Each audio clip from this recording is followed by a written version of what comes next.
الحمد لله كفى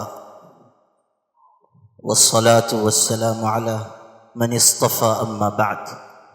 قال الله تعالى بعد أعوذ بالله من الشيطان الرجيم بسم الله الرحمن الرحيم واتبع سبيل من أناب إلي صدق الله مولانا العظيم. لائق احترام علماء کرام اور عزیز بھائیوں اور بزرگوں،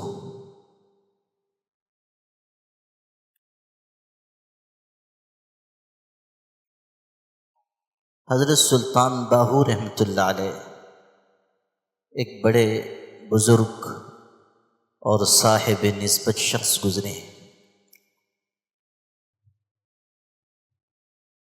وہ صاحب تصانیف بھی تھے۔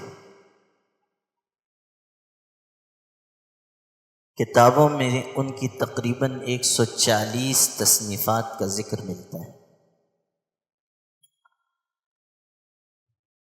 ان کی مشہور کتاب ہے عین الفقر۔ چونکہ یہاں حضرات علماء کرام کی کثرت ہے، اس لیے باادب عرض کرنے میں کوئی قباحت نہیں کہ ہمیں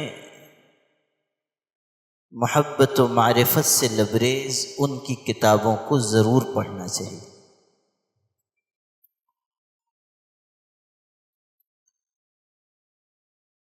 اس سے اندازہ ہوتا ہے کہ جب علم اور معرفت دونوں کا اجتماع ہوتا ہے تو انسان کیسا پرحکمت ہو جاتا ہے۔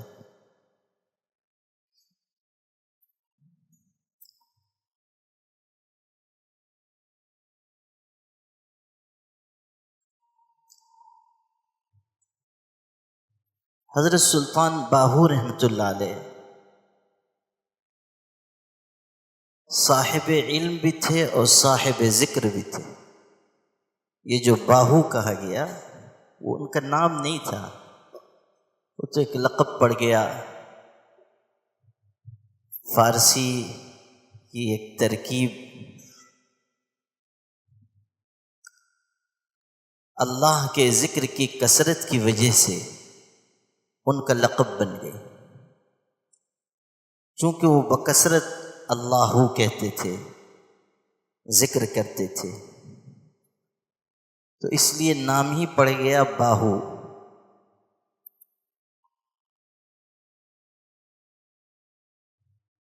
بڑے محنتی اور جفاکش انسان تھے،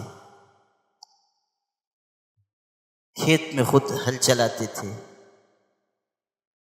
رزق حلال حاصل کرتے تھے اور کاموں کو انجام دیتے ہوئے بھی اللہ کی یاد میں مشغول رہتے تھے۔ جو ان کا ارشاد سنانا تھا وہ ابھی آگے عرض کرتا ہوں۔ ایک بات درمیان میں یاد آ گئی، اور اس لیے بھی یہ سنا دیتا ہوں کہ کثرت ذکر کا بھی اندازہ ہوگا اور ان کے مقام کی بلندی کا بھی اندازہ ہوگا۔ حضرت سلطان باہو رحمۃ اللہ علیہ ایک رات کو اپنے کھیت میں کام کر رہے تھے اور عادت کے مطابق اللہ کا ذکر بھی کر رہے تھے، اور چونکہ سناٹا تھا تو دور تک آواز ان کی جا رہی تھی۔ ہوا یہ کہ رات کے وقت میں کچھ لوگ سفر کر رہے تھے اور وہ ایک بارات کی شکل میں جا رہے تھے،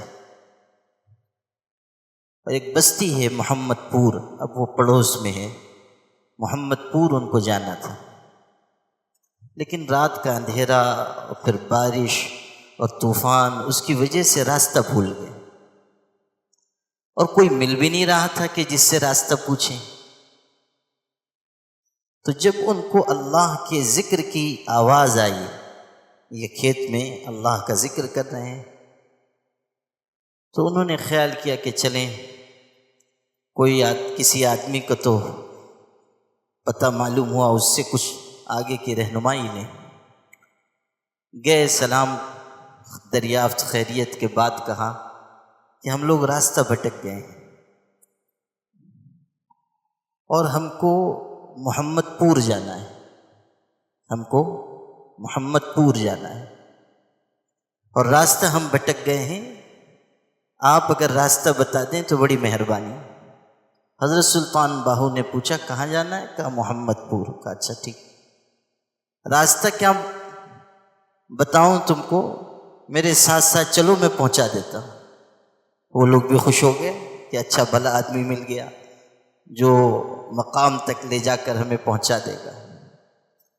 اب وہ آگے آگے چلے، یہ پیچھے پیچھے بارات چلی. کچھ دور گئے تو اچانک منظر بدلا اور سامنے گنبد خضرا نظر آنے لگا. اللہ تعالیٰ اولیاء کرام کو ایک خصوصیت طی عرض کی عطا کرتا ہے. ہمارے علماء اچھی طرح اس کو جانتے ہیں کہ زمین سمٹ جاتی ہے، اور یہ اولیاء کا کمال نہیں ہوتا، بلکہ اللہ تعالیٰ اپنے جس دوست کو جس خصوصیت سے چاہتا ہے مالا مال فرما دیتا ہے. انبیاء کے معجزات ہوں یا اولیاء کی کرامات، وہ ان کا اپنا اختیار نہیں ہے. اللہ جب جس کے ہاتھ پر جو چیز چاہتا ہے ظاہر فرما دیتا ہے. اور اہل سنت والجماعت کا اعتقاد ہے کہ کرامات الاولیاء حق، اولیاء کی کرامتیں حق ہیں، ان کا انکار نہیں کیا جا سکتا. تو سامنے گنبد خضرا ہے، مدینہ منورہ پہنچ گئے ہیں. لیکن وہ ایسے بے دین قسم کے لوگ تھے اور ایسے ناقدر شناس کہ کہنے لگے یہ آپ کہاں لے آئے؟ ہم تو محمد پور جانا چاہتے تھے. تو حضرت سلطان باہو نے کہا کہ بھائی ہم اس محمد پور کے علاوہ کسی محمد پور کو نہیں جانتے، ہم صرف اسی محمد پور کو جانتے ہیں. اس سے اندازہ بھی کیجئے کہ اللہ سے اور اس کے پاک رسول صلی اللہ علیہ وسلم سے کیسا گہرا تعلق ہے. اور اس حقیقت کو بھی سمجھیے کہ وہی دل خوش نصیب ہے جس کا رشتہ اللہ سے اور اس کے پاک رسول صلی اللہ علیہ وسلم سے جڑ جائے. دل میں غالب محبت اللہ کی ہو اور اس کے پاک رسول صلی اللہ علیہ وسلم کی ہو. حدیث پاک میں یہ مضمون آیا ہے ثلاث من کن فیہ وجد بہن حلاوت الایمان، کہ 3 عادتیں جس انسان میں ہوں گی وہ ایمان کی حلاوت پائے گا. ایمان الگ چیز ہے اور ایمان کی حلاوت الگ چیز ہے. ایمان بہت سوں کو نصیب ہے، مگر ایمان کی حلاوت کسی کسی کو ملتی ہے. اور وہ ایمان کی لذت اور حلاوت ایسی ہوتی ہے کہ اس کے سامنے دنیا کی ہر لذت ہیچ ہوتی ہے. اسی لیے مشائخ سے یہ بھی نقل کیا گیا کہ لو یعلم الملوک ما نحن فیہ لجادلونا علیہ بالسیوف، کہ اللہ نے ہمیں جو نعمت، جو لذت، جو اکرام عطا فرمایا ہے، اگر بادشاہوں کو اس لذت کی خبر ہو جائے تو وہ لشکر لے کر ہم پر چڑھائی کر دیں گے. لو یعلم الملوک ما نحن فیہ لجادلونا علیہ بالسیوف. اندازہ کیجئے کہ یہ اللہ تعالیٰ سے تعلق کی کیسی لذت ہے جو اللہ کے نیک اور خاص بندوں کو نصیب ہوتی ہے. حضرت شاہ ولی اللہ محدث دہلوی رحمۃ اللہ علیہ کے بارے میں ہے کہ کسی وقت دہلی کی جامع مسجد میں تقریر فرما رہے ہوتے اور جوش میں آ جاتے. یہ پس منظر ذہن میں رکھیے کہ وہ مغلیہ سلاطین کا دور تھا. شاہ ولی اللہ محدث دہلوی دہلی کی جامع مسجد میں خطاب کر رہے ہیں اور پرجوش ہو کر کبھی فرماتے تھے کہ ولی اللہ کے سینے میں اللہ نے جو دولت رکھی ہے مغلیہ بادشاہوں کے خزانے اس سے خالی ہے۔ ظاہر ہے کہ جو محبت و معرفت الہی اور تعلق مع اللہ کی نعمت ہے، بادشاہوں کے خزانے اس سے خالی ہیں، دنیا داروں کے خزانے اس سے خالی ہیں۔ ان کو ساحل پر بھی طغیانی ملی، کسی کا شعر ہے، ان کو ساحل پہ بھی طغیانی ملی، ہم کو طوفانوں میں بھی ساحل دیا، دشمنوں کو عیش آب و گل دیا، مٹی پانی کا عیش، دشمنوں کو عیش آب و گل دیا، دوستوں کو اپنا درد دل دیا۔ یہ تقسیم ہے کہ دولت اور مناصب اور اقتدار اور دنیا کی چیزیں یہ لے لیں، لیکن جو اللہ کے تعلق کی دولت ہے، جو درد دل کی نعمت ہے، جو اللہ تعالیٰ سے محبت کی کیفیت ہے، وہ ہر ایک کو نہیں ملتی۔ محبت کے لیے کچھ خاص دل مخصوص ہوتے ہیں، محبت کے لیے کچھ خاص دل مخصوص ہوتے ہیں، یہ وہ نغمہ ہے جو ہر ساز پہ چھیڑا نہیں جاتا۔ اللہ تعالیٰ دلوں کو چن لیتا ہے اور ان کے اندر اپنی محبت ڈالتا ہے، اور اس محبت و معرفت اور تعلق مع اللہ کی برکت سے انہیں درجات کی بلندی عطا کرتا ہے، اس درجے تک پہنچاتا ہے کہ لوگوں کو خبر بھی نہیں ہوتی کہ یہ انسان کس مقام پر ہے۔ مسجد نبوی میں محدث عبد الرزاق کا حلقہ لگتا تھا، بہت بڑے محدث تھے، اور سینکڑوں ہزاروں لوگ شریک ہوتے تھے اور حضرت درس دیتے تھے۔ ایک دن مسجد نبوی میں ایک صاحب گزر رہے تھے، دیکھا کہ محدث عبد الرزاق درس دے رہے ہیں اور سینکڑوں لوگ شریک ہیں، باادب درس سن رہے ہیں، لیکن کچھ فاصلے پر ایک آدمی اکیلا بیٹھا ہے، اکڑوں بیٹھا ہوا ہے اور گھٹنوں میں پر سر رکھے ہوئے ہیں۔ ایسا محسوس ہوتا ہے کہ اس کو حلقہ درس سے اور علم سے کوئی لگاؤ نہیں، تو وہ ٹھٹک کر کھڑے ہو گئے، سلام کیا، اندر ہی سے جواب دیا، اس نے سر اٹھا کے دیکھا نہیں۔ تو اس گزرنے والے نے کہا، عجیب بات ہے، محدث عبد الرزاق درس دے رہے ہیں، سینکڑوں لوگ سن رہے ہیں، تم مسجد میں موجود ہو اور یہاں اکیلے بیٹھے ہوئے ہو، تم نہیں سن رہے ہو؟ تو اس شخص نے ویسے ہی اندر سے جواب دیا، کہنے لگا، ہاں کچھ لوگ ہوتے ہیں جو عبد الرزاق سے سنتے ہیں، کچھ وہ ہوتے ہیں جو براہ راست رزاق سے سنتے ہیں۔ سبحان اللہ۔ اب جب اس نے یہ کہا تو اس شخص نے پلٹ کر کہا کہ جملہ تو تم نے بہت بڑا کہا، لیکن میں تم کو اس وقت مانوں جب تم مجھ کو پہچانو کہ میں کون ہوں۔ تو اب اس شخص نے گھٹنے سے سر اٹھا کر ان کو دیکھا اور نظر بھر کے دیکھنے کے بعد کہنے لگا کہ اگر میری فراست صحیح ہے تو آپ خضر علیہ السلام ہیں۔ تو حضرت خضر نے ایک سرد آہ کھینچی اور کہا کہ اے اللہ، تیرے ایسے بندے بھی دنیا میں ہیں جن کے مقام کی بلندی کی خضر کو بھی پتہ نہیں، جن کے مقام کی بلندی کا پتہ خضر کو بھی نہیں، ایسے تیرے بندے کائنات میں ہیں۔ ہمارے سلسلے کے عظیم بزرگ اعلیٰ حضرت شاہ فضل الرحمن گنج مراد آبادی بہت بڑے شخص تھے، ان کے بارے میں حکیم سید عبدالحی حسنی مؤرخ ہند مولانا ابو الحسن علی ندوی کے والد، انہوں نے نزہۃ الخواطر میں ایسے الفاظ لکھے ہیں کہ پڑھیے تو عقل دنگ رہ جائے۔ اسی میں یہ جملہ بھی لکھا ہے کہ اگر میں خانہ کعبہ کے پاس حجر اسود اور مقام ابراہیم کے درمیان کھڑے ہو کر قسم کھاؤں کہ میں نے دنیا میں اتنا صاحب علم، ایسا متبع سنت اور عابد و زاہد اور دنیا سے بے رغبت انسان نہیں دیکھا، تو میں اپنی قسم میں حانث نہیں ہوں گا۔ یہ الفاظ لکھیں، اور ان کی تعریف و توصیف میں ایسے کلمات ہیں کہ اندازہ ہوتا ہے کہ کس سطح کے شخص تھے۔ یہ بھی لکھا ہے کہ متقدمین میں حضرت شیخ عبد القادر جیلانی کے علاوہ حضرت شاہ فضل رحمٰن رحمۃ اللہ علیہ کی کرامات اور ان کے حیرت انگیز واقعات کی کوئی دوسری مثال موجود نہیں ہے۔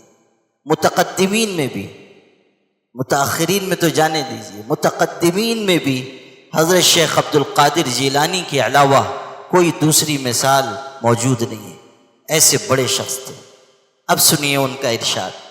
شاہ فضل رحمٰن گنج مراد آبادی رحمۃ اللہ علیہ نے ایک موقع پر ارشاد فرمایا کہ ایک بزرگ تھے، صاحب معرفت تھے، ان کے پاس حضرت خضر آتے تھے ملاقات کے لیے۔ اسی سے اندازہ کیجئے کہ کس سطح کے ہوں گے۔ تو حضرت خضر تشریف لاتے تھے ملاقات کے لیے۔ ایک دن ان بزرگ نے فرمایا، حضرت خضر سے کہا کہ کل سے آپ تشریف لانے کی زحمت نہ فرمائیے، ہمارے وظیفے میں خلل ہوتا ہے۔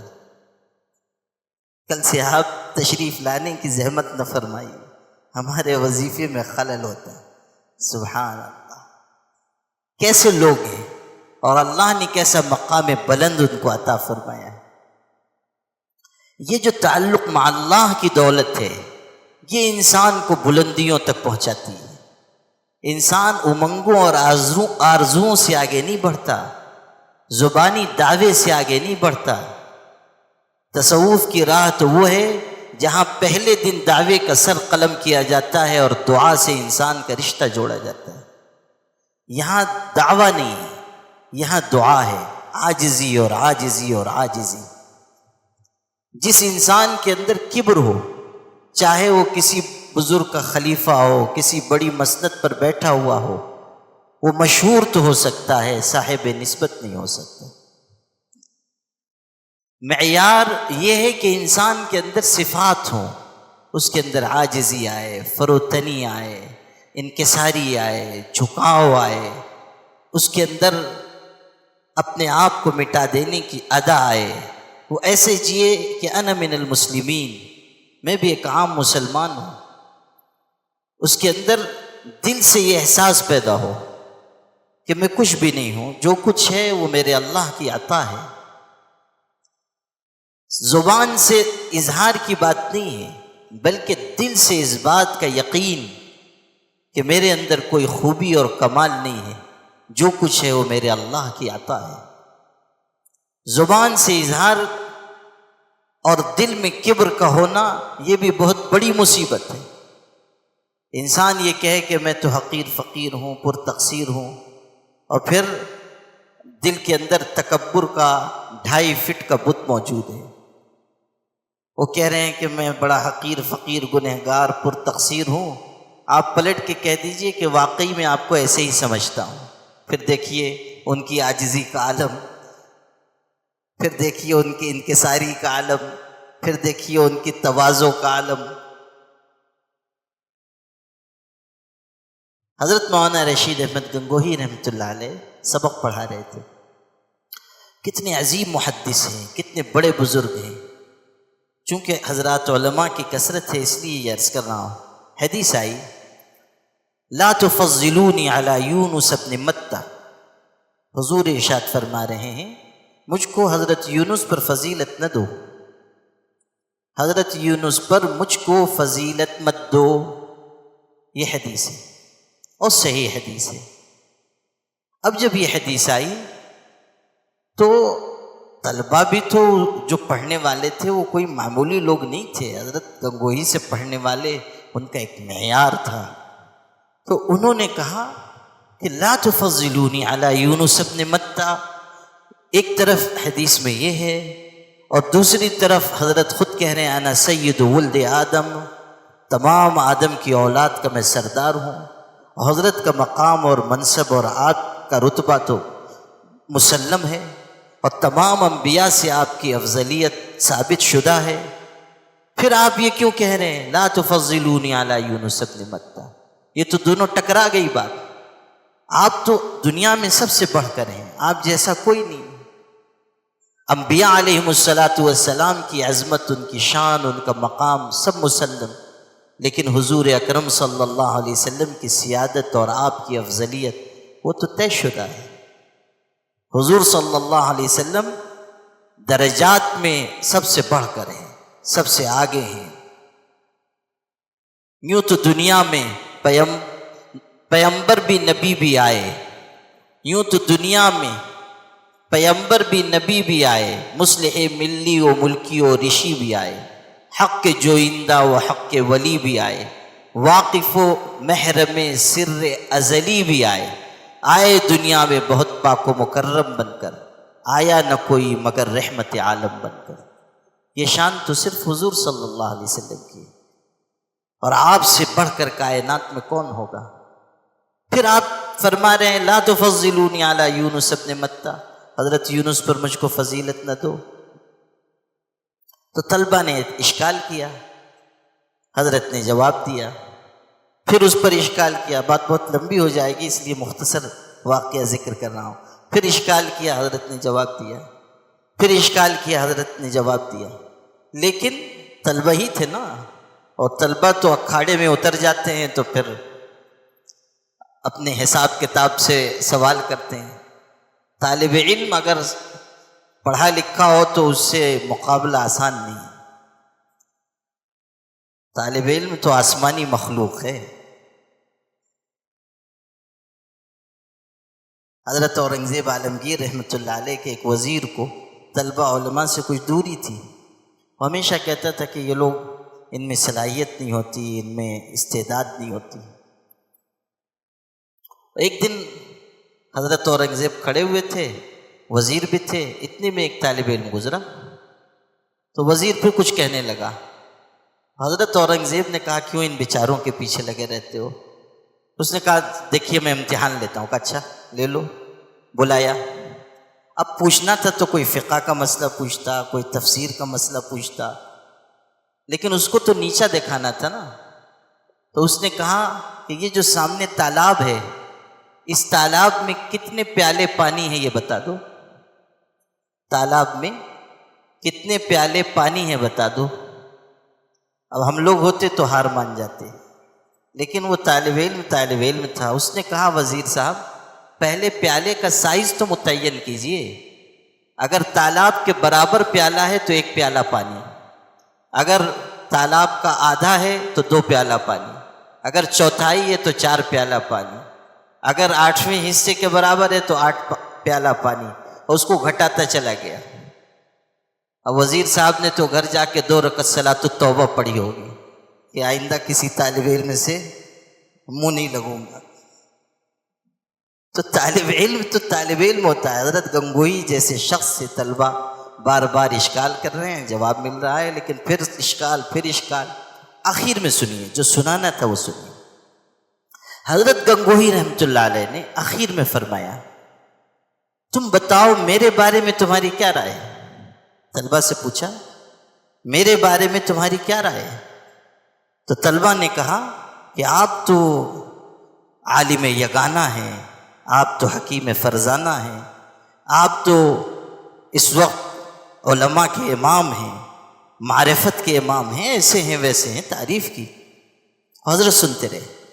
جب وہ سب کچھ کہہ چکے تو حضرت نے فرمایا قسم بخدا، اللہ کی قسم کھا کر کہتا ہوں کہ میں تم میں سے کسی سے بھی اپنے آپ کو بہتر نہیں سمجھتا، قسم کھا کر کہتا ہوں کہ میں تم میں سے کسی بھی شخص سے، کسی طالب علم سے اپنے آپ کو بہتر نہیں سمجھتا۔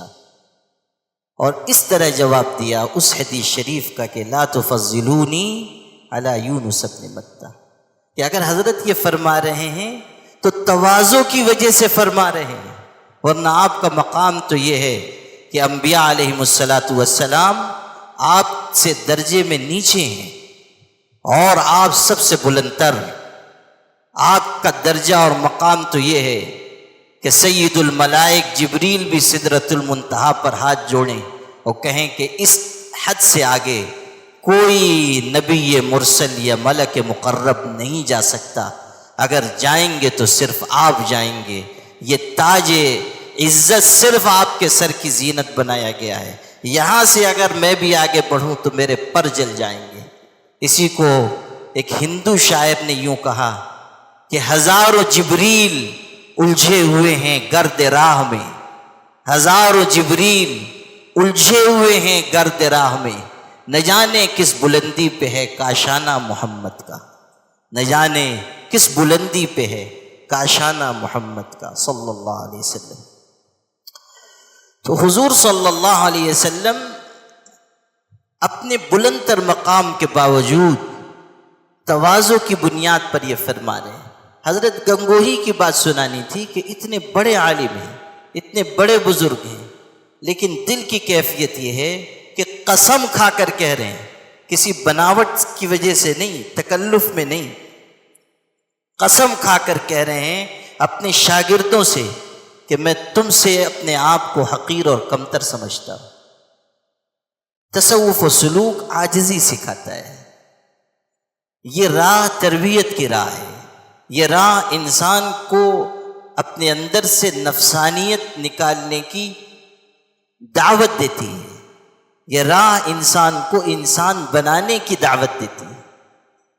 حضرت تھانوی رحمۃ اللہ علیہ کہتے تھے کہ ہماری خانقاہ میں اولیاء نہیں بنائے جاتے ہیں، ہمارے ہاں انسان بنائے جاتے ہیں، اور کہتے تھے کہ انسان بننا بہت بڑی چیز ہے، اگر اس کو سمجھ لو، انسان بننا جس کے اندر اخلاق ہو، جس کے اندر شرافت ہو، جس کے اندر تہذیب ہو، جس کے اندر تمیز ہو، جس کے اندر لوگوں کا احترام ہو، جس کے اندر کسی سے حسد نہ ہو، کسی سے بغض نہ ہو، کسی کی ترقی سے اس کے اندر عداوت اور دشمنی نہ پیدا ہوتی ہو، جو ایسا انسان ہو کہ ہر ایک سے اچھا گمان رکھے، ہر ایک کے بارے میں اس کے دل میں گنجائش موجود ہو، ایسا انسان جو اپنے علم کا رشتہ عمل سے جوڑے۔ یہ نہ ہو کہ ایک عالم ترقی کر رہا ہے تو ہم اس کے پیچھے لگ گئے، کوئی محنت کر رہا ہے تو ہم حسد کرنے لگے، کوئی مدرسہ آگے جا رہا ہے تو دوسرے مدرسے کے لوگ اس مدرسے کو نیچا گرانے میں لگ گئے۔ یہ نہ ہو کہ کسی کی شہرت ہو رہی ہے تو ہم کو پریشانی ہونے لگے۔ اگر یہ چیز ہمارے اندر ہے تو سمجھ لیجئے کہ ہمارا علم ہمیں صحیح راستے پر نہیں لے جا رہا ہے، اور اگر اس راستے پر ہم چل رہے ہیں تو ہمارے علم کا فیضان نہیں ہوگا۔ یاد رکھیے، اسی عالم سے اللہ کام لیتا ہے جو عالم اللہ تعالیٰ کے دین پر مخلصانہ عمل کرتا ہے۔ ہو سکتا ہے وقتی طور پر کوئی مشہور ہو جائے، ہو سکتا ہے کوئی کسی منصب پر پہنچ جائے، لیکن جس کو فیضان کہتے ہیں وہ اس کی ذات سے نہیں ہوگا، اس لیے کہ فیضان کے لیے نور نبوت سے حصہ ملنا ضروری ہے، اور وہ حصہ اس وقت ملتا ہے جب انسان اپنے علم کو عمل کے سانچے میں ڈھالتا ہے۔ ابن الجوزی رحمۃ اللہ علیہ بہت بڑے عالم گزرے ہیں، آپ سب ان سے واقف ہیں حضرات علماء۔ نظامیہ بغداد میں پڑھتے تھے، اور محنت ان کی دیکھیے، خود اپنی آپ بیتی میں لکھا ہے کہ نظامیہ بغداد میں ہمارے مدرسے کے کتب خانے میں 20,000 جلدیں موجود تھیں، اور اللہ کے کرم سے میں نے ان سب کا مطالعہ کیا ہے۔ کس قدر محنت کی ہوگی۔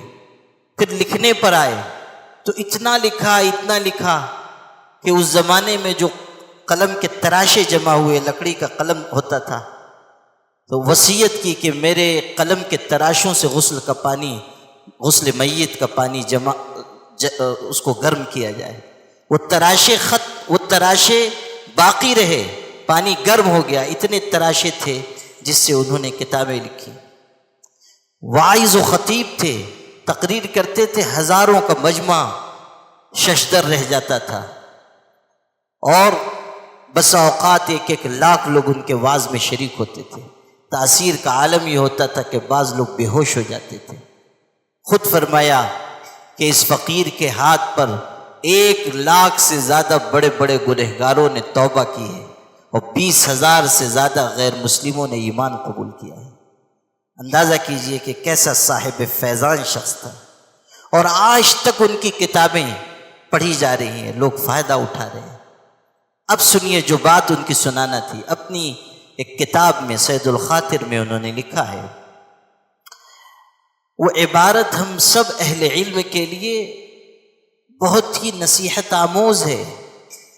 اگر ہم گہرائی سے سمجھیں اور اس کے روشنی میں اپنا جائزہ لیں تو ہماری نصیحت کے لیے بہت کافی ہے۔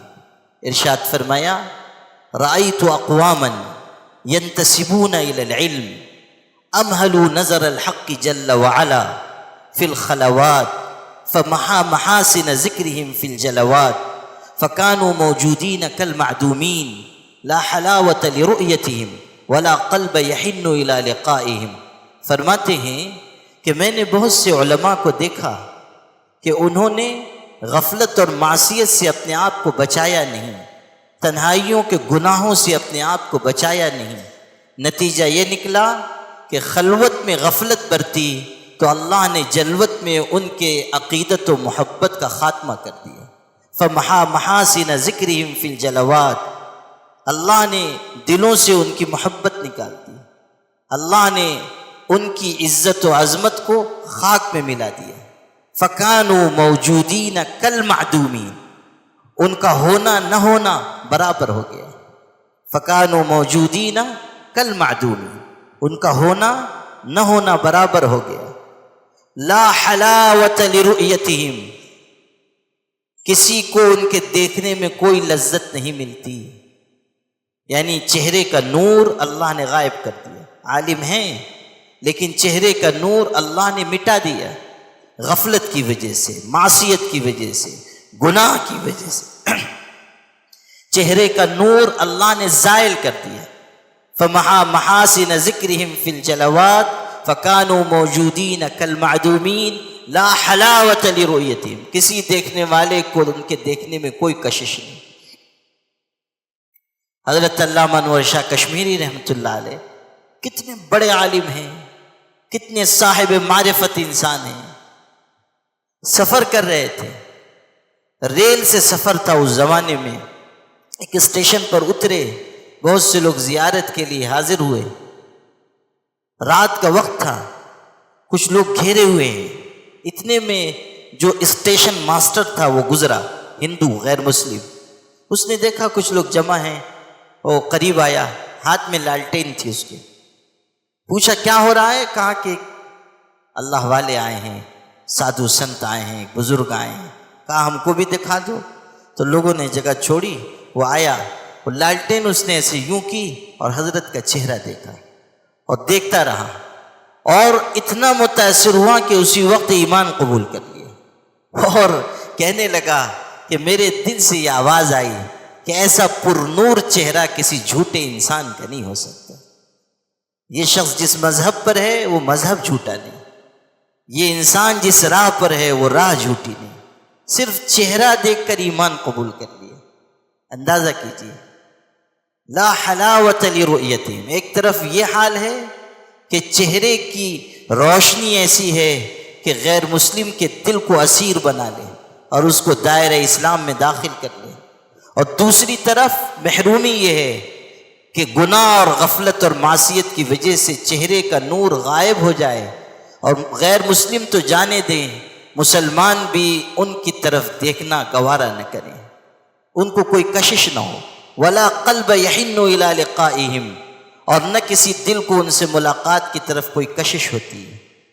اندازہ کیجئے کہ غفلت اور معصیت کتنی خطرناک چیز ہے، اور اگر آج ہم کسی غلط عادت میں مبتلا رہیں، علم کے باوجود عمل کی راہ پر نہ جائیں، وعظ کہہ رہے ہیں، کتابیں لکھ رہے ہیں، پڑھا رہے ہیں، نصیحت کر رہے ہیں، لیکن خود وہ نصیحتیں ہماری زندگی میں نہ ہوں، تو پھر اللہ تعالیٰ علم کے فیضان کو روک دے گا، اور وہ ہوگا جو آج ہم دیکھ رہے ہیں کہ ہمارے دائرے سکڑتے جا رہے ہیں، ہماری شخصیتوں کا وزن گھٹتا جا رہا ہے، ہماری باتوں سے تاثیر مٹتی جا رہی ہے۔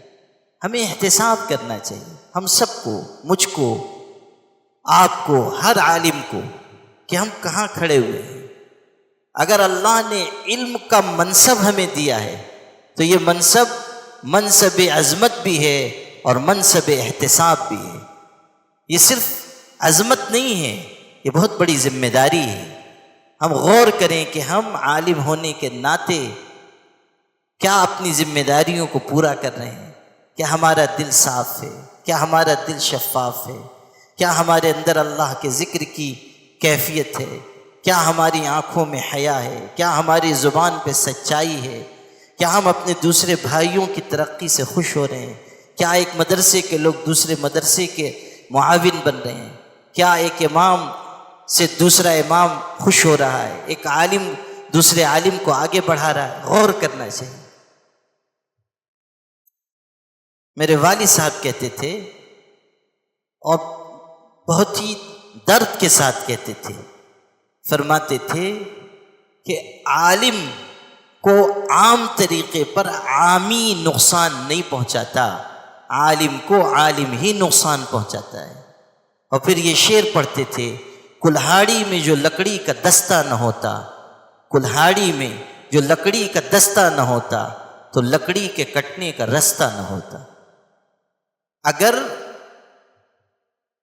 ہمارے اندر یہ مزاج ہے کہ ہم دوسروں کے بارے میں حسن ظن نہیں رکھ پا رہے ہیں، دوسروں کو آگے بڑھانے میں ہمارے اندر تنگ دلی آ رہی ہے، تو یہ علامت اچھی علامت نہیں ہے، یہ علامت بہتر علامت نہیں ہے۔ اختلاف کی بات میں نہیں کہہ رہا ہوں، اختلاف ہر زندہ معاشرے میں ہو جاتا ہے، رائے کا اختلاف ہو جائے، نقطہ نظر کا اختلاف ہو جائے، یہ فطری بات ہے، لیکن اختلاف کو مخالفت بنا لینا، دین کی حدوں کو پار کر دینا، سازشیں رچنا، نہایت نچلے درجے تک اتر جانا۔ آپ دیکھیے کہ آج اگر ہم پر دشمنوں کا تسلط ہو رہا ہے تو اس لیے نہیں کہ دوسرے مضبوط ہیں اور ہم کمزور ہیں، اس لیے کہ جن راہوں پر ہمیں چلنا تھا اور ہماری صلاحیتوں کو جن کاموں پر خرچ ہونا تھا ان پر خرچ ہونے کے بجائے آپس کے جھگڑوں اور لڑائی اور ایک دوسرے کی برتری ثابت کرنے میں ہم اس کو خرچ کرتے ہیں۔ تنظیموں میں دیکھیے، جماعتوں میں دیکھیے، مدارس میں دیکھیے، میں صاف اس لیے کہنا چاہ رہا ہوں کہ اب پانی سر سے نہیں چھت سے اونچا ہو چکا ہے، ہمیں احتساب کرنا ہوگا، ہمیں جائزہ لینا ہوگا۔ اتنے مشکل حالات اس ملک میں اس وقت ہیں کہ ہمارے قدموں کے نیچے سے زمین چھینی جا رہی ہے۔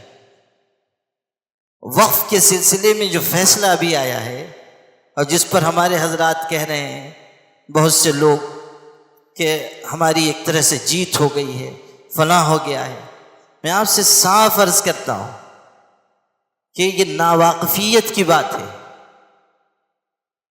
فیصلہ جس طرح کا آیا ہے یقیناً اس میں کچھ حصہ مسلمانوں کے لیے مفید ہے، اور ہمارے اکابر اور مسلم پرسنل لا بورڈ اور دوسری جماعتوں نے جو محنت کی اور عام مسلمانوں نے جس طرح احتجاج کیا یقیناً اس کا اثر ہوا ہے، لیکن آنکھ بند کر کے سر کو شتر مرغ کی طرح ریت میں چھپانا اور سمجھنا کہ طوفان نہیں آیا ہے یہ احمقوں کی جنت میں بسنا ہے۔ ہمیں خوش فہم نہیں ہونا چاہیے، ہمیں حقائق کو دیکھنا چاہیے۔ وقف بائی یوزر اس فیصلے میں انٹریم آرڈر میں اڑا دیا گیا ہے، آدھی سے زائد وقف جائیدادیں آپ کی وقف بائی یوزر ہیں۔ جب آپ کی آدھی سے زائد وقف جائیدادیں آپ کے ہاتھ سے نکل جائیں گی بچے گا کیا؟ ہم اس کو لے کر خوش ہو جائیں کہ وقف سینٹرل کونسل میں 3 ہی غیر مسلم ہوں گے اور وقف بورڈ میں 3 ہی غیر مسلم ہوں گے، کم کر دیا گیا ہے اور سپریم کورٹ نے بڑا اچھا کیا ہے۔ ارے اللہ کے بندو، باریکیوں کو سمجھو، فیصلے کو پڑھو، نزاکتوں کو سمجھو۔ اب وہ بات عرض کرتا ہوں جو عرض کرنی تھی کہ فیصلہ تو انٹریم آرڈر ہے، ابھی پھر بحث ہوگی، ایک عرصے کے بعد پھر ایک فیصلہ آئے گا، وہ اصل فیصلہ ہوگا۔ لیکن ایسے وقت میں جب کہ آپ کی مسجدیں، آپ کے مدرسے، آپ کی خانقاہیں، آپ کی درگاہیں، آپ کے امام بارگاہیں، آپ کے ادارے آپ کے عصری تعلیمی مراکز سب معرض خطر میں ہیں۔ یوں سمجھ لیجئے کہ جس شاخ پر ہم بیٹھے ہوئے ہیں اسی کو کاٹا جا رہا ہے۔ اس کے باوجود آپ یہ دیکھیں گے کہ وقف کی تحریک فلاں شہر میں چلائی جا رہی ہے تو فلاں صاحب آگے نہ رہیں، ہم آگے رہیں، اس کی لڑائی چل رہی ہے۔ بھلا بتائیے کہ یہ جب صورتحال ہوگی کہ ہم وقف کے اتنے حساس مسئلے میں بھی، جبکہ ہمارے قدموں کے نیچے سے زمین نکل رہی ہے، کوئی مسجد باقی نہیں بچ رہی ہے، کوئی مدرسہ باقی نہیں بچ رہا ہے۔ آپ غور کیجئے کہ ہم لوگ سوشل میڈیا سے بہت حالات سے واقف ہوتے ہیں، لیکن اس کے باوجود صورتحال یہ ہے کہ بہت سی خبریں ہم تک آ ہی نہیں رہی۔ میں بقرعید سے پہلے گیا تھا یو پی۔ آپ میں سے بہت سے لوگ ایسے ہوں گے جن کا تعلق یو پی سے ہوگا۔ ایک گاؤں میں گیا، وہاں بہت سے علماء بھی ملنے کے لیے آئے۔ ایک ضلع ہے جو نیپال کے بارڈر سے سٹا ہوا ہے، متصل ہے، وہاں کے علماء آئے، انہوں نے مجھ سے بتایا کہ عید کے بعد سے لے کر اب تک، یعنی 2.5 مہینے کی مدت میں ہمارے ضلع میں 25 مدرسے بلڈوز کیے گئے ہیں، 25 مدرسے ڈھا دیے گئے۔ اور دردناک بات جو آپ کو سنانے جا رہا ہوں وہ سنیے۔ انہوں نے یہ بتایا کہ 2 مدرسے ایسے ہیں ان 25 میں سے جن کو نوٹس دی گئی کہ آپ جواب داخل کریں، تو اتنا دباؤ ان پر ہوا، اتنا خوف کہ ان مدرسے والوں نے اپنے ہاتھ سے مدرسہ شہید کر دیا، مدرسہ گرا دیا۔ اور دور کیوں جائیے، یہاں آپ کے پونا میں 2 مسجدیں میرے علم میں ہیں کہ جہاں قانونی نوٹس دی گئی اور بستی والوں نے مسجد اپنے ہاتھ سے شہید کر دی، اپنے ہاتھ سے مسجد گرا دی۔ 2 مسجدیں آپ کی اس ریاست میں بتا رہا ہوں۔ دباؤ جب ہوتا ہے، خوف کا ماحول قائم ہوتا ہے، صورتحال کتنی سنگین ہو جاتی ہے، شاید ہم اس کا پورا اندازہ نہیں لگا پا رہے۔ کہنے کا مطلب یہ ہے کہ اتنے سخت حالات میں اس کی تو کوئی گنجائش ہی نہیں رہ گئی کہ ہم کسی کے خلاف، اپنے ہی کسی کے خلاف کوئی تدبیر کریں، کوئی سازش کریں، اس کی تحقیر کے لیے کوشش کریں۔ ہمیں تو یہ سکھایا گیا کہ کونوا عباد اللہ اخوانا، اللہ کے بندے اور آپس میں بھائی بھائی بن کر جیو، ایک دوسرے کے مددگار بنو، ایک دوسرے کی غلطیوں پہ پردہ ڈالو، عیب پوشی کرو، کسی سے کوئی قصور ہو رہا ہے اس کو اچھی طرح سمجھاؤ، کوئی اگر غلط راستے پہ جا رہا ہے اسے صحیح راستہ دکھاؤ، کوئی نفرت تقسیم کر رہا ہے تم محبت بانٹو، کوئی نفرت کی آبیاری کر رہا ہے تم اپنی طرف سے اس کے لیے احترام اور اعلیٰ قدروں کی ایک مثال پیش کرو۔ ہمیں تو یہ سکھایا گیا، لیکن ہم کس راستے پر جا رہے ہیں یہ غور کرنا ہوگا۔ ہمارے بڑوں کی یہ راہ نہیں تھی جو ہم نے اپنا لی، ہمارے بڑوں کے دل کثرت ذکر کی وجہ سے منور تھے، ہمارے بڑوں نے تربیت پائی تھی اللہ والوں کے ہاں، اس لیے ان کے سوچنے سمجھنے کا انداز ہم سے بہت جدا گانا تھا۔ حضرت مولانا اصغر حسین صاحب رحمۃ اللہ علیہ دیوبند میں دارالعلوم میں پڑھاتے تھے، بہت بڑے عالم تھے اور صاحب نسبت شخص تھے۔ ان کا حضرت مولانا حسین احمد مدنی رحمۃ اللہ علیہ سے ایک معاملے میں اختلاف تھا، علمی اختلاف تھا۔ حضرت مولانا اصغر حسین صاحب اتنے محتاج شخص تھے کہ کبھی 5 وقتہ نماز میں بھی امامت کے لیے آگے نہیں بڑھتے تھے۔ محلے کی مسجد میں بھی لوگ کہیں کہ حضرت نماز پڑھا دیجیے، وہ کہتے تھے نہیں ہم نہیں پڑھائیں گے۔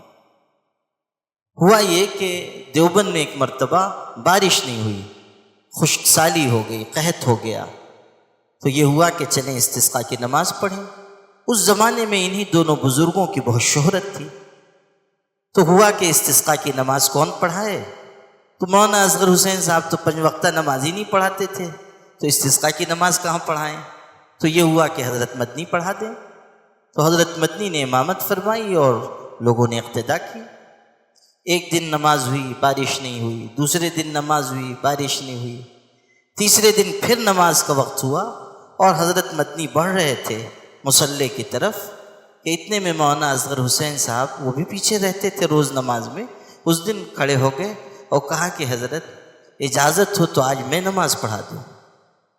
اب لوگ حیران کہ یہ تو 5 وقتہ نماز نہیں پڑھاتے ہیں، محلے میں کہیے کہ پڑھا دیں تو نہیں پڑھاتے ہیں، اور آج خود کہہ رہے ہیں کہ میں پڑھا دوں۔ حضرت مدنی کا بھی احترام دیکھیے، بنے ہوئے دل کیسے ہوتے تھے، اختلاف تھا لیکن حضرت مدنی پیچھے ہو گئے، کہا ضرور آپ پڑھا دیں، اور حضرت نے اقتدا کی، انہوں نے نماز پڑھائی۔ اس دن بھی بارش نہیں آئی۔ اب یہ معاملہ تو گزر گیا، لیکن حضرت مولانا اصغر حسین صاحب سے لوگوں نے کہا عجیب بات ہے، آپ کبھی ہمارے اصرار پہ نماز نہیں پڑھاتے ہیں، محلے میں نماز نہیں پڑھاتے ہیں، آج اتنے بڑے مجمع میں آپ نے نماز، اور وہ بھی درخواست کر کے کہ میں پڑھا دوں، خود سے کہا۔ تو انہوں نے کہا کہ ہاں بس ایک بات تھی ہو گئی، لیکن وہ اصرار کرنے لگے۔ تو حضرت مولانا اصغر حسین صاحب نے جو بات کہی وہ سننے سے تعلق رکھتی ہے۔ فرمایا کہ مجھ کو مکاشفے کے ذریعے یہ علم ہوا کہ بارش ابھی نہیں آئے گی، اور حضرت مولانا حسین احمد نماز پڑھا رہے تھے، تیسرے دن بھی وہ نماز پڑھاتے، بارش تو آنی نہیں تھی۔ تو لوگ یہ کہتے کہ امام میں کچھ خلل ہے، کچھ کمی ہے، اس لیے بارش نہیں آئی۔ میں نے چاہا کہ لوگ جو لان تان کریں میں بھی اس میں شامل ہو جاؤں، اکیلے نہ رہیں، اگر لوگ غلط کہیں مجھ کو بھی کہیں، اس لیے میں نے چاہا کہ میں بھی نماز پڑھاؤں، اور اس لیے میں نے امامت کی۔ سبحان اللہ، اندازہ کیجئے ایک ایسا عالم جس سے ان کا اختلاف ہے، ان کے بارے میں یہ بات ہے کہ لوگ ان کے سلسلے میں کوئی غلط رائے قائم نہ کریں، اور اگر ان کو غلط کہیں تو مجھ کو بھی غلط کہیں، میں بھی اس میں شامل ہو جاؤں۔ یہ بنے ہوئے دل کی نشانی ہے، یہ تربیت کی نشانی ہے، یہ اس بات کی علامت ہے کہ اگر کوئی اختلاف ہے وہ بھی اللہ کی رضا کے لیے ہے، نفسانیت کے لیے نہیں ہے۔ اگر ہمارے اندر بھی اللہ سے تعلق آئے گا، محبت و معرفت ربانی کا مرکز ہمارا دل بنے گا، ہم دوسروں کے خیر خواہ بن جائیں گے، ہم دوسروں کے لیے اچھی سوچ رکھنے والے بن جائیں گے، حسن ظن سے کام لیں گے، تعویل کریں گے۔ اپنے معاملات کے سلسلے میں تو ہم تعویلات قریبہ و بعیدہ سب استعمال کرتے ہیں، لیکن دوسرے کے بارے میں کوئی تعویل نہیں کرنا چاہتے ہیں۔ کوئی معمولی غلطی آ گئی سامنے تو ذرے کا پہاڑ بنا دیں گے اور رائی کا پربت بنا دیں گے۔ یہ اندر کے فساد کی وجہ سے ہوتا ہے۔ ابھی میں نے ذکر کیا حضرت اورنگزیب عالمگیر رحمۃ اللہ علیہ کا۔ حضرت اورنگزیب عالمگیر رحمۃ اللہ علیہ نے اپنے زمانے کے بہت بڑے عالم اور بزرگ حضرت شاہ علم اللہ رائے بریلی رحمۃ اللہ علیہ، ان کو حضرت نے نذرانہ بھیجا، حضرت اورنگزیب نے نذرانہ بھیجا، بادشاہ وقت انہوں نے نذرانہ بھیجا، اور وہ خود کتنے محتاط اور متقی انسان تھے۔ بیت المال سے کچھ بھی نہیں لیتے تھے، ٹوپیاں سلتے تھے، قرآن پاک کی کتابت کرتے تھے، اس پر گزر اوقات تھی۔ اور صاحب علم اتنے تھے، یہ بھی سنیے، صاحب علم اتنے تھے کہ علماء کی جماعت فتاوی عالمگیری مرتب کر رہی ہے، اور جو حصہ لکھا جاتا تھا وہ رات کو حضرت کو پڑھ کر سنایا جاتا تھا، اور اس میں بسا اوقات حضرت رائے دیتے تھے کہ اس مسئلے کو اس طرح نہیں اس طرح لکھنا چاہیے، اصلاح فرماتے تھے۔ اندازہ کیجئے کہ کیسے صاحب علم ہوں گے۔ جو انہوں نے وصیت کی ہے اس سے بھی ان کی دقت نظر کا اندازہ ہوتا ہے۔ ایک تو کتابت، قرآن کی کتابت کرتے تھے، دوسرے ٹوپی سیتے تھے۔ وصیت میں لکھا کہ فلاں طاق میں پیسے رکھے ہوئے ہیں، انہی پیسوں سے میرا کفن دفن کیا جائے۔ وہ پیسے ٹوپی سینے کی اجرت ہے، قرآن پاک کی کتابت کی جو اجرت ہے وہ بھی میرے کفن دفن پر اور قبر کے انتظام پر خرچ نہ کی جائے، اس لیے کہ کتابت اجرت علی کتابت القرآن کے سلسلے میں بھی بعض فقہا کا اختلاف ہے۔ اس لیے میں نہیں چاہتا کہ اس آمدنی سے میری آخری خدمت انجام دی جائے۔ جو ٹوپی سینے کی اجرت ہے اس میں کسی کا اختلاف نہیں ہے، اس پیسے سے میرا کفن دفن کیا جائے۔ اندازہ کیجیے۔ اب سنیے، حضرت اورنگزیب عالمگیر رحمۃ اللہ علیہ اس طرح زندگی گزار ہیں، تقوی احتیاط ان کی دیکھیے۔ حالانکہ غیر منقسم ہندوستان کے بادشاہ تھے، آج کل کی زبان میں اکھنڈ بھارت ہے نا، اس کے وہ بادشاہ تھے، اور 1 سال 2 سال نہیں، 10 سال نہیں، 55 سال تک بادشاہ رہے، 55 سال تک حکمرانی کی۔ آج کل تو کوئی آدمی کارپوریشن میں کارپوریٹر بن جائے تو ماشاء اللہ 5 انگلیاں بھی اور سر بھی سب گھی کی کڑھائی میں، اور کچھ دن کے بعد معلوم ہوتا ہے کہ عالی شان بنگلہ، پوچھئے کدھر سے آیا تو معلوم ہوتا ہے کہ اوپر کی آمدنی ہے۔ اور اوپر کی آمدنی کی تعریف کیا ہے؟ کیا رات کو حضرت جبریل دے کے جاتے ہیں؟ ارے صاف کہیے کہ رشوت لے رہے ہیں، بیت المال کو شیر مادر کی طرح ہڑپ کر رہے ہیں۔ آپ اندازہ کیجئے کہ ایک ایسا آدمی جس کے ہاتھ میں سارے ملک کے خزانے تھے، اس کی احتیاط کا عالم یہ ہے کہ رات کو چراغ جلا کے قرآن مجید لکھ رہے ہیں تاکہ گزر اوقات ہو سکے، ٹوپی سل رہے ہیں تاکہ گزر اوقات ہو سکے۔ سبحان اللہ۔ اب سنیے، حضرت اورنگزیب نے نذرانہ بھیجا حضرت شاہ عالم اللہ صاحب کو، خادم لے کر گیا، پیش کیا۔ حضرت شاہ عالم اللہ صاحب نے کہا نہیں، ہم نہیں قبول کریں گے۔ بہت ہی متبع سنت بزرگ تھے، حضرت مولانا علی میاں کے اجداد میں ہیں، اور حضرت شیخ آدم بنوری کے خلیفہ ہیں، جو حضرت مجدد الفسانی کے خلیفہ تھے، یعنی سلسلہ نقشبندیہ کے بزرگ ہیں۔ تو انہوں نے کہا میں نہیں قبول کرتا ہوں، معذرت چاہتا ہوں۔ بادشاہ کو خبر ہوئی تو انہوں نے کہا کہ ٹھیک ہے، یہ نہیں لے رہے ہیں، اصرار نہ کرو، فلاں دوسرے عالم ہیں، بزرگ ہیں، ان کو دے دو، اور امانت کی بات یہ ہے کہ بتا کر دینا کہ یہ حضرت کے لیے بھیجا گیا تھا، انہوں نے نہیں قبول کیا تو آپ کی خدمت میں بادشاہ نے پیش کیا۔ ان کو پیش کیا گیا، وہ بھی بہت بڑے شخص تھے، لیکن تواضع دیکھیے، کہنے لگے کہ حضرت شاہ عالم اللہ صاحب نے نہیں قبول کیا تو مناسب کیا، اس لیے کہ وہ بہت بڑے انسان ہیں، درویش اور فقیر ہیں، واقعی صاحب دل بزرگ ہیں، ہم تو دنیا دار آدمی ہیں، لاؤ ہم قبول کرتے ہیں۔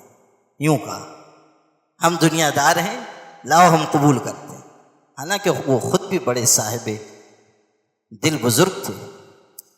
اب ہوا کیا کہ کچھ لوگ ہوتے ہیں نا جو یہاں کی بات وہاں پہنچائیے، اس مقدس فریضے پہ معمور ہوتے ہیں۔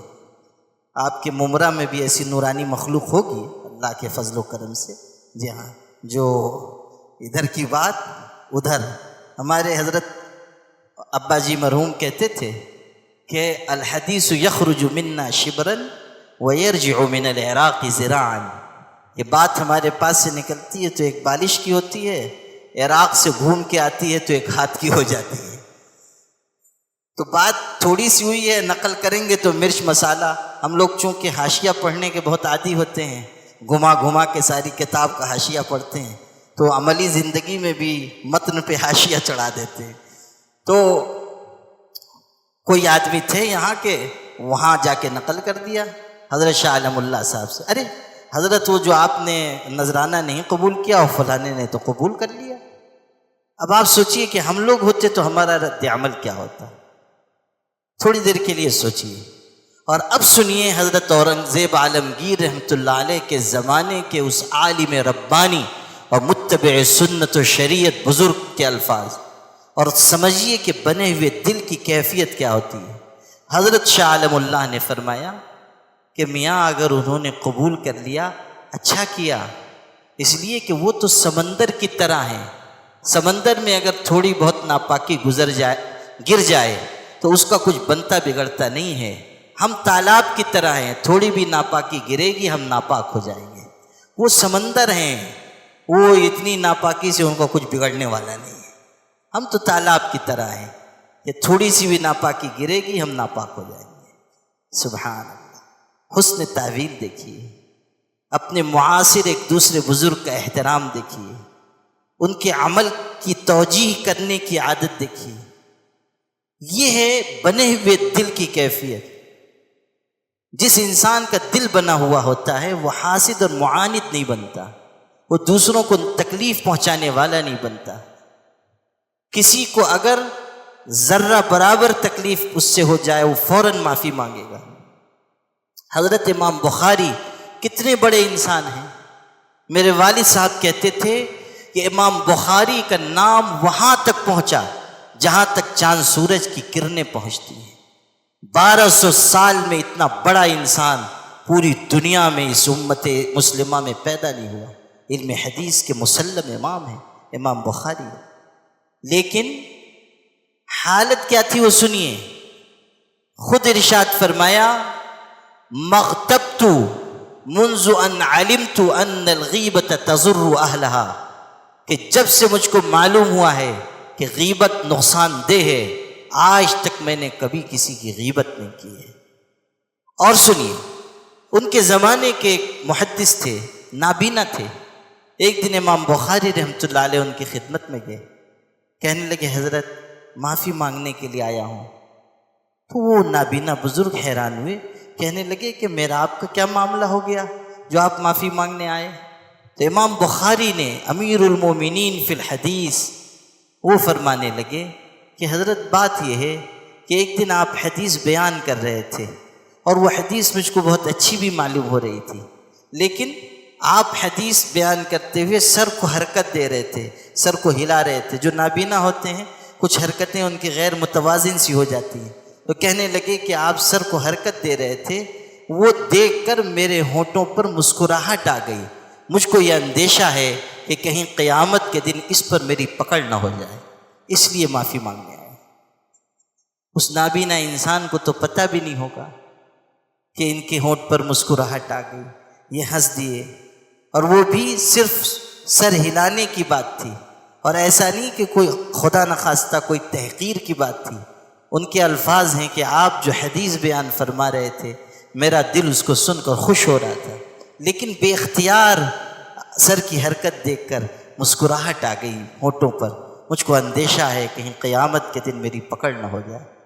سبحان اللہ، اندازہ کیجئے کتنا بڑا انسان ہے، کتنا بڑا عالم ہے۔ حدیث شریف میں اس پائے کا انسان سارے عالم میں پیدا نہیں ہوا، اور وہ جا کر ایک محدث سے معافی مانگ رہے ہیں، اور اتنی بات کی معافی مانگ رہے ہیں۔ یہ ہے بنے ہوئے دل کی کیفیت، یہ ہے آخرت کا استحضار کہ ہمیں اللہ کی بارگاہ میں جانا ہے، ہمیں حساب دینا ہے، ہم سے پوچھ ہوگی، ہماری گرفت اللہ کی بارگاہ میں ہونے والی ہے۔ تو میرے بھائیوں، بات یہ ہے کہ ہم اپنے دل کے بنانے کی فکر کریں۔ حضرت سلطان باہو رحمۃ اللہ علیہ کے ذکر سے بات چلی تھی، اور ان کا ایک ارشاد میں آپ کو سنانا چاہ رہا تھا۔ اب مناسب موقع آ گیا کہ وہ ارشاد نقل کروں۔ حضرت نے ایک موقع پر فرمایا کہ دنیا عمل کا گھر ہے۔ الفاظ دیکھیے، دنیا عمل کا گھر ہے، آخرت جزا کا گھر ہے۔ آخرت جزا کا گھر ہے، یعنی بدلے کا گھر ہے، اور مومن کا دل معرفت ربانی کا گھر ہے۔ تفریق کی کہ دنیا عمل کی جگہ ہے، عمل کا گھر ہے، آخرت جزا کا گھر ہے، لیکن مومن کا دل معرفت ربانی کا گھر ہے۔ یعنی مومن کے دل کا جو مقام ہے، اس کی جو خاصیت ہے وہ غیر معمولی ہے۔ اگر دل پر محنت کی جائے اور اس میں محبت و معرفت الہی پیدا کی جائے تو دل کا طرز عمل جداگانہ ہو جاتا ہے، دل بدل جاتا ہے، دل کی کیفیات تبدیل ہو جاتی ہے۔ اور اگر دل پر محنت نہ ہو پھر یہ خواہشات کی آماجگاہ بنے گا، پھر یہ برے جذبات کی آماجگاہ بنے گا، پھر اس میں اندھاپن آئے گا۔ قرآن کی آیت یاد کیجئے، ارشاد ہوا فَإِنَّهَا لَا تَعْمَى الْأَبْصَارُ وَلَكِنْ تَعْمَى الْقُلُوبُ الَّتِي فِي الصُّدُورِ ان کی آنکھیں اندھی نہیں ہیں، ان کے وہ دل اندھے ہیں جو ان کے پہلوؤں میں ہیں۔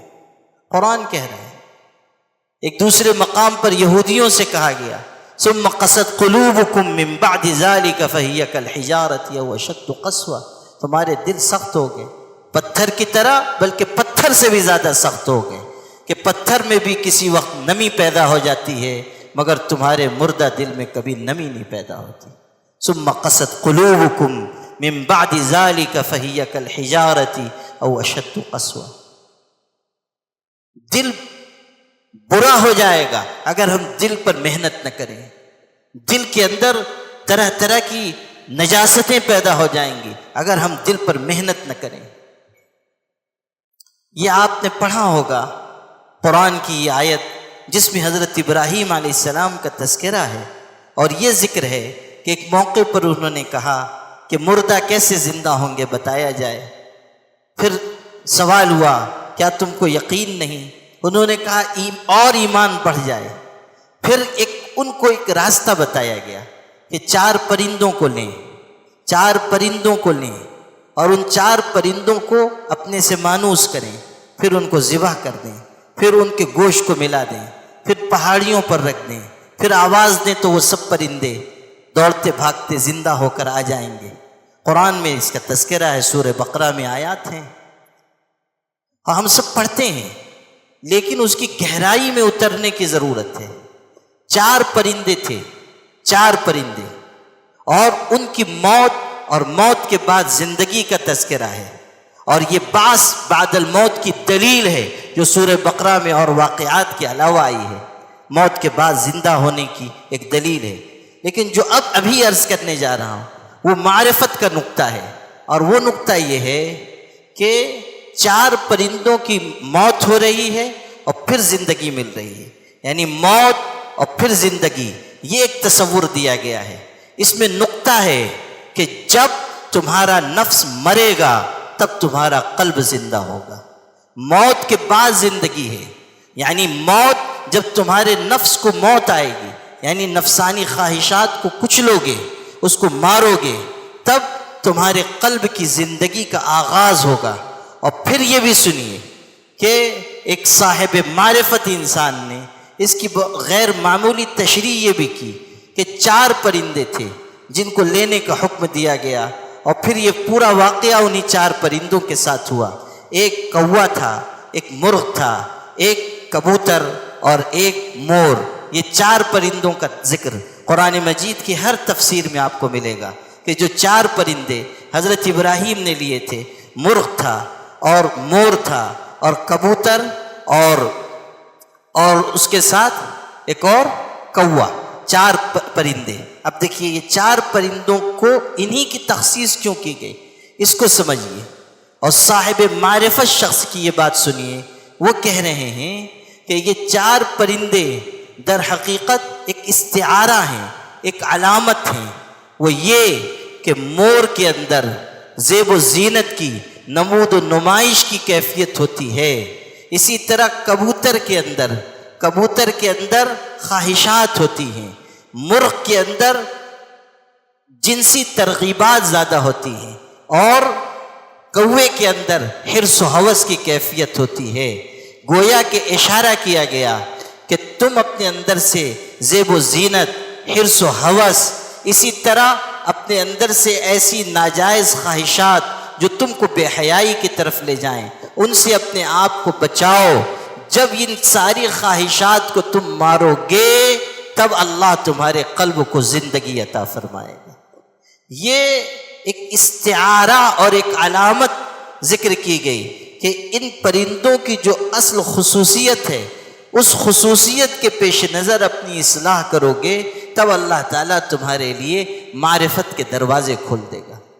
غور کیجئے اس نقطے پر کہ موت آئے گی تب زندگی پیدا ہوگی، یعنی جب تک ہم نفس کی چاہتوں کے ارد گرد پھرتے رہیں گے تب تک ہمارے دل زندہ نہیں ہوں گے۔ اسی کو کہا گیا تھا کہ دل آسانی سے دل نہیں بنتا، کچھ نہ پوچھو دل بڑی مشکل سے بن پاتا ہے۔ دل اتنی آسانی سے نہیں، رگڑے لاکھ آئینہ بنتا ہے رگڑے جب لاکھ کھاتا ہے دل، کچھ نہ پوچھو دل بڑی مشکل سے بن پاتا ہے دل۔ انسان اپنے پہلو میں دل لیے پھر رہا ہے، لیکن وہ دل جب تک صاحب معرفت دل نہیں ہوگا کامیابی حاصل نہیں ہوگی۔ باطن ہیں بہت ایسے جو مشتعل نہیں ہیں، سب کے پہلو میں دل ہیں، سب اہل دل نہیں ہیں۔ سب کے پہلو میں دل ہیں، سب اہل دل نہیں ہیں۔ اہل دل بننے کا راستہ کیا ہے؟ وہ ہے محنت، مجاہدہ، گناہوں سے حفاظت، اہل اللہ کی صحبت، ذکر کی کثرت۔ یہ چیزیں جب انسان کے اندر آتی ہیں تب انسان اپنے دل کو حقیقی دل بناتا ہے۔ حضرت مولانا قاسم نانوتوی رحمۃ اللہ علیہ ایک عجیب لفظ استعمال کرتے تھے، فرماتے تھے کہ دل تجلی گاہ ربانی بن جاتا ہے جب انسان اپنے دل پر محنت کرتا ہے۔ تجلی گاہ ربانی بن جاتا ہے جب انسان محنت کرتا ہے، مجاہدہ کرتا ہے، اہل اللہ کی صحبت اختیار کرتا ہے۔ قاسم نانوتوی وہ شخص ہیں کہ جن کی اردو میں لکھی گئی کتاب بڑے بڑے علامہ فہامہ پڑھ کر سمجھنے سے عاجز و قاصر ہیں، لیکن وہی قاسم نانوتوی حاجی امداد اللہ مہاجر مکی رحمت اللہ علیہ جو کافیہ تک پڑھے ہوئے تھے، مشکات تک، ان کی جوتیاں سیدھی کر رہے ہیں، ان کی خدمت میں حاضر ہو رہے ہیں، ان سے ذکر سیکھ رہے ہیں، ان کے سامنے ایسے بیٹھتے تھے جیسے آقا کے سامنے غلام بیٹھا ہوا ہو۔ حضرت نانوتوی رحمۃ اللہ علیہ اتنا ادب کرتے تھے اپنے شیخ کا کہ سبحان اللہ، ان کے واقعات پڑھیے عقل دنگ رہ جاتی ہے۔ حضرت حاجی صاحب نے ایک مرتبہ خدمت میں حاضر ہوئے حضرت نانوتوی، تو حضرت حاجی صاحب نے ایک مضمون لکھا تھا، وہ مضمون دیا اور کہا کہ مولوی صاحب اس کو ذرا آپ پڑھ لیں اور اگر کہیں ضرورت ہو کچھ تبدیل کرنے کی تو بتا دیں۔ حضرت نے پوری تحریر پڑھی۔ ایک جگہ حضرت حاجی صاحب نے ایک لفظ لکھا تھا جس کا املا صحیح نہیں تھا، املا درست نہیں تھا، جلدی جلدی میں لکھ دیا، املا درست نہیں تھا۔ حضرت تحریر پڑھنے کے بعد لے کر آئے، حضرت نانوتوی رحمۃ اللہ علیہ قاسم العلوم والخیرات حاضر ہوئے اور کہا حضرت پورا مضمون میں نے پڑھ لیا، مضمون بہت اچھا ہے، البتہ ایک لفظ میری سمجھ میں نہیں آیا، اس کو آپ ملاحظہ فرما لیں۔ تو حضرت نے اس کو دیکھا اور ظاہر ہے کہ سمجھ گئے کہ جلدی میں املا غلط ہو گیا۔ کہنے لگے کہ مولوی صاحب غلطی تو میری ہے مگر تمہارے حسن ادب سے دل خوش ہو گیا، تمہارے حسن ادب سے دل خوش ہو گیا۔ یہ نہیں کہا کہ حضرت آپ نے یہ لفظ صحیح نہیں لکھا یا املا کی آپ نے غلطی کر دی، نہیں، کہا کہ یہ لفظ میری سمجھ میں نہیں آیا۔ سبحان اللہ، آپ اندازہ کیجئے اتنے بڑے عالم ہیں اور حضرت حاجی صاحب کی جوتیاں سیدھی کر رہے ہیں، حاجی صاحب کی خدمت میں حاضر ہیں، حاجی صاحب سے کسب فیض کر رہے ہیں۔ حضرت گنگوہی فقیہ النفس ہیں، حضرت حاجی صاحب کی خدمت میں حاضر ہیں۔ حضرت تھانوی رحمۃ اللہ علیہ کس درجے کے عالم ہیں، حاجی صاحب کے سامنے باادب بیٹھے ہوئے ہیں۔ کیوں؟ کچھ تو کوئی تو بات تھی جو ان کو وہاں لے گئی، کچھ کمی کا احساس تو تھا نا۔ علامہ سید سلیمان ندوی ساری دنیا میں ان کے علم و تحقیق کی شہرت تھی، لیکن بڑی عمر میں پہنچے حضرت تھانوی کی خدمت میں اور جا کر ان سے بیعت کا تعلق قائم کیا۔ اس کے بعد شعر کہا، وہ سیاہیاں بھی سمٹ گئیں، وہ ہوا کے رخ بھی بدل گئے، تیرا ہاتھ ہاتھ میں آ گیا کہ چراغ راہ کے جل گئے۔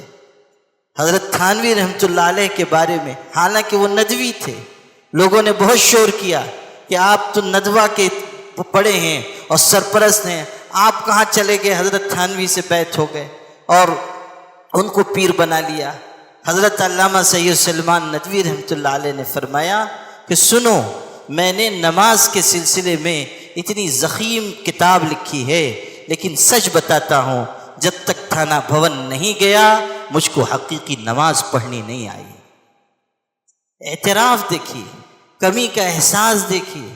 علامہ سید سلیمان ندوی رحمۃ اللہ علیہ اس زمانے میں علم و تحقیق میں دنیا میں ان کی اتنی شہرت تھی کہ حضرت تھانوی رحمۃ اللہ علیہ کی اس باب میں اتنی شہرت نہیں تھی، لیکن حضرت تھانوی کی خدمت میں باادب حاضر ہوتے رہے، استفادہ کرتے رہے، اپنے دل کو سنوارتے رہے، تب جا کر علامہ سید سلیمان ندوی کی وہ کیفیت ہوئی کہ آپ دیکھیں کہ کیسی ان کی زندگی کے آخری چند سال کیسے گزرے، کس قدر یاد الہی، کس قدر کثرت ذکر۔ مولانا عبد الماجد دریابادی جو ان کے دوست تھے، انہوں نے لکھا ہے کہ ہم ان کے ساتھ بچپن سے ان کو دیکھتے آئے، لیکن حضرت سے ملاقات کے بعد، حضرت سے بیعت کے بعد معلوم ہوتا تھا زندگی بدل گئی۔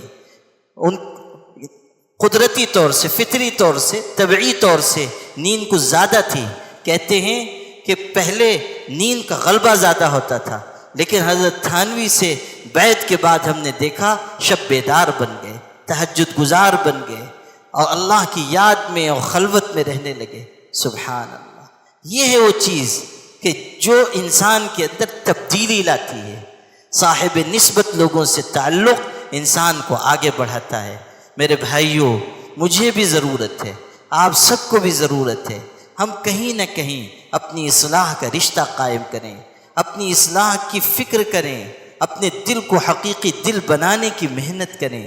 یاد رکھیں، آخرت کی منزل اس وقت تک آسان نہیں ہوگی جب تک کہ ہمارے دل اللہ تعالیٰ کی محبت و معرفت کا مرکز نہ بن جائیں، جب تک ہمارے دل میں گنجائش نہ آ جائے، ہمارے دل پاک صاف نہ ہو جائیں۔